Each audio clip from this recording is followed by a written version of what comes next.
Պարոն Հովհաննիսյան, նախ այս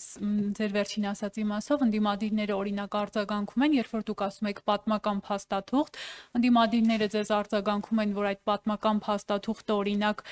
գերիների վերադարձ չի երաշխավորում,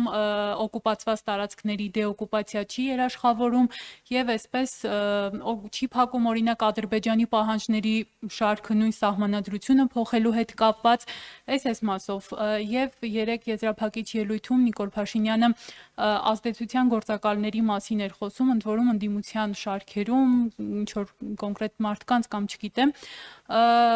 ընդդիմությունն էլ է տարակուսած, թե ինչու օրինակ դրան իրավական գործընթացներ չեն հաջորդում, եթե կան իշխանության ձեռքի տակ կոնկրետ փաստեր։ Շնորհակալություն։ Նախ ուզում եմ ձեր հարցի առաջի կտորին արձագանքել կապված հռչակագրի հետ Վաշինգտոնում ստորագրված, որոնք այս կամ այն խնդիրը չեն փակում, նախ եկեք արձանագրենք, որ առաջին պաշտոնական փաստաթուղթը, որը ստորագրվել է Հայաստանի եւ Ադրբեջանի միջև եւ ունի բարձրագույն ուրեմն նշանակություն երկու երկրների համար էլ ընդունված է ուրեմն խորհրդարանում, մի դեպքում, մյուս դեպքում նախագահի ստորագրությամբ սահմանազատման եւ սահմանագծման մասին կանոնակարգն էր, որը ըստ էության հասցեագրում է օկուպացված տարածքների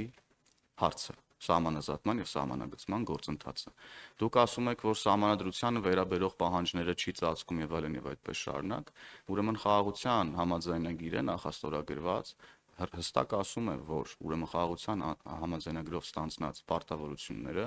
ուրեմն վեր են ներպետական օրենսդրությունից։ Երկրորդ հանգամանքն այն է, որ արդեն հիշատակածս կանոնակարգում սահմանազատման ուրեմն եւս կան հստակ դրույթներ, որոնք տարածքային նկրտումների վերաբերյալ որևէ մտահոգվելու տեղիք չեն տալիս, այսինքն մենք ելի եմ կրկնում, ելնում ենք փաստաթղթերից, ոչ թե բանավոր հայտարարություններից։ Մնացածը ընդդիմության մեկնաբանություններն են, որոնք ընդդիմության հերթական սովորական իրականության հետ կապ չունեցող մեկնաբանություններ են։ Խնդրեմ տիկին Ուղղակի տպավորություն է, որ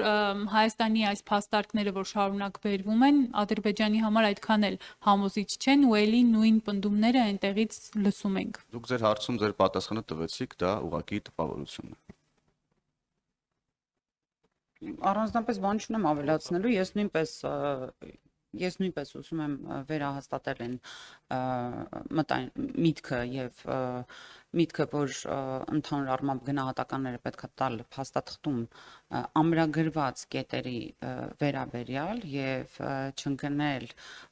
այս կամ այն քաղաքական ուժի մտահոգությունների դաշտ, որովհետեւ մտահոգությունները, ինչպես նկատում եք առ այսօր, որոնք կային եւ բավական ոչ միայն մտահոգություններին, այլ որպես փաստ ասում էին, որ չգիտեմ, միջանցք տվեցին,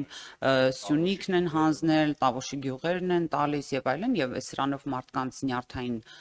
մեր ժողովրդի նյարդային համակարգը խարխլում էին, որևէ մեկը տեղի չի ունեցել եւ ես ձեզ էլ որպես լրագրող հորդորում եմ նման այսպես չակերտավոր մտահոգությունները քիչ բարձրաձայնել, որովհետեւ առ այս պահը մեր քաղաքական թիմը գործել է թափանցիկ եւ արել է այն, ինչ ասել է։ Էլի մտահոգություններ կան, որ հիմա խոսում են, եւ մենք էլ ասել ենք մինչեւ տարեվերջ ինչ որ մանիպուլատիվ հայտարարություններ են անում, այս փաստաթուղթը հրապարակեք, այս փաստաթուղթը հրապարակեք։ Բոլոր փաստաթղթերն են հերթով հրապարակում են։ Խաղաղության պայմանագրի մասին էլ էին Տիկին Վարդյանը ճիշտ է ասում, եսի ինչեր էին խոսում։ Հրապարակվեց քար լռություն։ Հիմա մինչև տարեվերջ նաև բանակցային փաստաթղթերի փաթեթները կհրապարակվեն, տեսնենք այդ ժամանակ ինչ են խոսելու։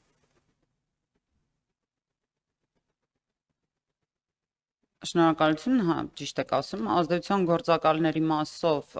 ես պետք է նշեմ, որ դա մեր ոչ իմ, ոչ պարոն Հովհաննիսյանի, ոչ է քաղաքական թիմի գործունեության շրջանակում է մտնում, ես կարծում եմ, որ դա իրավապահների դաշտում է եւ ինքս էլ ակնկալում եմ այդ իրավապահների, այսպես ասած, գործունեությունը ուղղված է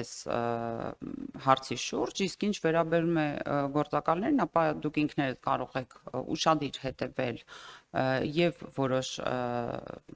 քաղաքական թիմերի խոսույթներին եւ որոշ հոգեվորականների խոսույթներին եւ նրանց խոսույթները ամբողջությամբ համընկնում են այլ երկրների շահը սպասարկող խոսույթների եւ իրենց ռոպագանդիստների հետ։